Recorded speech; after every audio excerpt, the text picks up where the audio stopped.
I am putting together the angled multi-bins for my Aeon's End storage products. So there are two of the boxes here with these parts. You'll get them in a punch-out sheet. First thing you'll notice, this is the bottom, this is the front lip. You'll see if I put this here, there's a gap between those. That means you've got it on the wrong side. Right there, it should be snug. And this one here goes like that. And then these are the two inner sides. This won't quite fit in here at the moment the way this is set up, so either this has to be a little pushed forward or these have to be flared out a little bit. Often in these videos I will go ahead and use some Elmer's craft glue, but this time I'm going to be using my little precision glue tool here. You don't have to have something this fancy, just something with a relatively small tip on it. There we go. So this will work just as well. If you've seen any of my other assembly videos, this part should be pretty familiar by now. Let's see, I'm just going ahead and putting a little bit of glue along those fingers. A couple on those as well. We'll then come here and do this. All right, a little there, a little there. There. And then there. I'll put a little here, here, and here.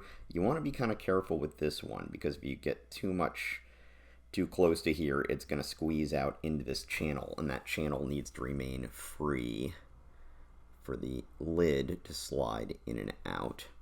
As a matter of fact, if you wanted to, you could just ignore putting any glue on that whatsoever. Go ahead and put some there.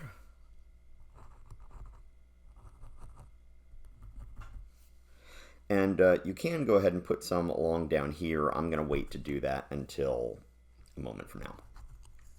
So at this point, I'm going to go ahead and bring these things up. One of the things I like about both this and the Titebond translucent wood glue, which is what I currently have in this thing here, they're both really tacky. The importance of that is that when I bring things up together like this, they'll kind of stay there. I will sometimes use some, Titebond 2 Extend to give myself more open time on certain assemblies, but that stuff is way thinner. And so it doesn't hold things like this together as easily. These things will just be falling apart. So another place you want to be very careful, and you can just skip putting any glue here altogether. It's short enough that it should be sturdy. If you put any glue here, you want to be very stingy with it. And you also kind of want to avoid getting too much glue too close to this, because once again, squeeze out is not your friend in this case. So there we are. Now, I put this outer side on here. Come on. So if you've done any of my angled multi-bins in the past, you'll see this isn't on all of them. I tend to do that on ones that the length to height ratio gets shorter like this, so that you don't have as much tendency for this thing to tip when you are taking advantage of the angled edge here. All right, let's see. So again, I'm kind of getting it on the fingers there, at least to some extent. All right, so there we go. Again, if you get any glue here at all, be very careful. And if you put some on, you might want to go ahead and, clear some of it as well. All right, so then I will take another one of these and put it here. So again, because I've got this little part here, these are no longer finger joints, they're now mortise and tenon joints, and that can make it a little more difficult to fit on here, but it does mean the whole thing is going to be sturdier, right? And if you go ahead and take a token out and you're trying to bring it out, it's harder to make it do this. If these things weren't here, it would be tipping a lot more easily than that. Just for some resistance here, I'm going to go ahead and put in a couple of my token dividers.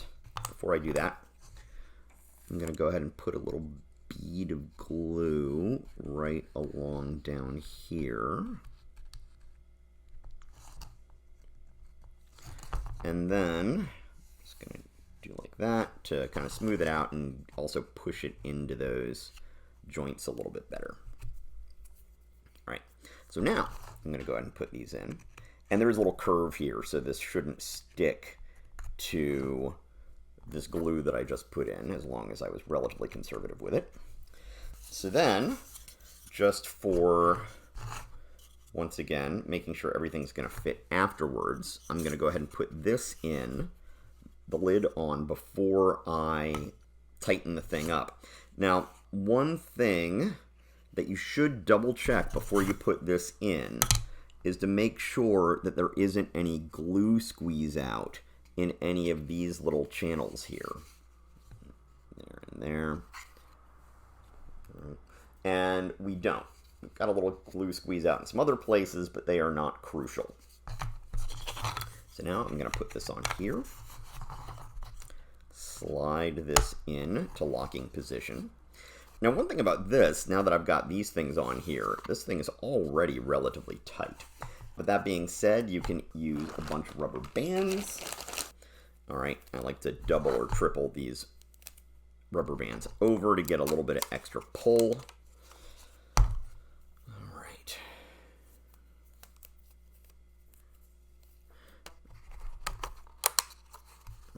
All right.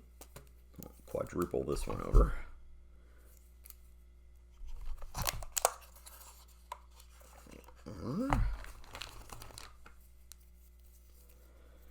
And then you just need to let this thing cure for however long your glue tells you to. Usually it's not going to be longer than half an hour to be able to take your rubber bands off. There might be exceptions for some sorts of glue. And then you just let this dry. After the recommended amount of time, you can take them off, pop the lid out, and arrange your dividers however you want, and store your tokens. So, all right, should be relatively self-explanatory, relatively simple. Thank you very much.